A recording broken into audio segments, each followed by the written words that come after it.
This next story comes from our high school stories program, which is led by teachers in their classrooms. The students write first-person narratives that explore their communities and identities. How we doing? Aiyanna and Sam. Yeah! Do you want to tell us a little bit about the process? Oh, okay. Honestly, I didn't know what I was gonna write about at first, and I was kind of just slacking off a little bit. But I don't know. This issue kind of just was something I've been thinking about for a while, so I just decided to write about that instead. Last minute, but yeah. And then, but once you focused in on it, did it feel like this was the right thing to be writing about? Actually, yes, because I don't think I've ever typed something that fast before.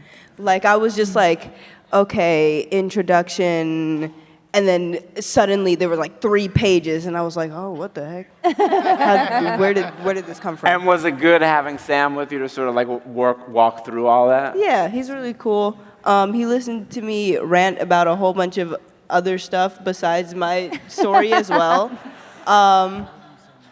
Yeah. Sam, how was it being a therapist for this? Aiyanna has such a wonderful spirit of spontaneity, as is evidenced by the random sketches all over her school papers instead of the sketchbook that she actually owns. But I think that really helped her creative process. I learned a lot, was deeply inspired by the spontaneity, and she's just so very insightful, not only about her identity and story, but about things like Walmart and Descendants 4, and she just a wide range of topics. So yeah, it was truly a pleasure, and to quote Oscar Hammerstein, if you become a teacher by your pupils, you'll be taught, and Aiyanna taught me a lot, so thank you for that. Yeah. Oh, that's beautiful. Should we get into it? Yes. Okay, I love the title of this. How to Answer a Question. Say Anything, Think Later. By Aiyanna Mendoza from Venice High School. Yes! All right.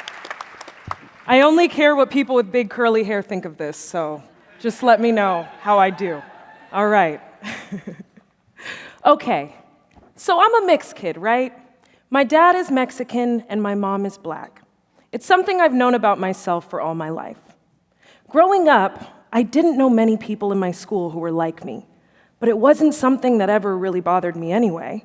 People were still pretty kind to me regardless, so why exactly am I talking about this anyway? Well, it's mainly because of this one question this girl I knew a while ago asked me about being mixed. She said to me, "Do you ever feel like you're more of one race than the other, or do you feel equally connected to both sides?" Or something along those lines.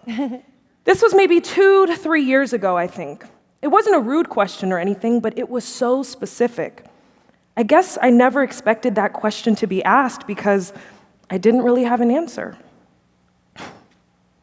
I think I replied with, "I don't think I feel more of one side than the other, or I feel pretty balanced between both sides," and we just continued with whatever regular conversation afterwards.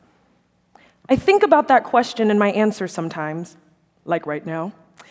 If I'm being completely honest, I think I feel a little more disconnected from the Mexican side of my identity. Now, what I'm not trying to say is that I feel disconnected from the Mexican side of my family.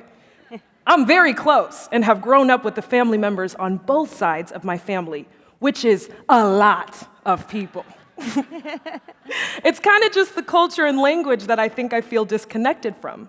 My dad never taught me or my sister much about Mexican culture.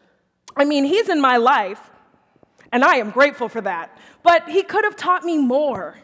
My elementary school wasn't any help either. The most I knew about was Selena,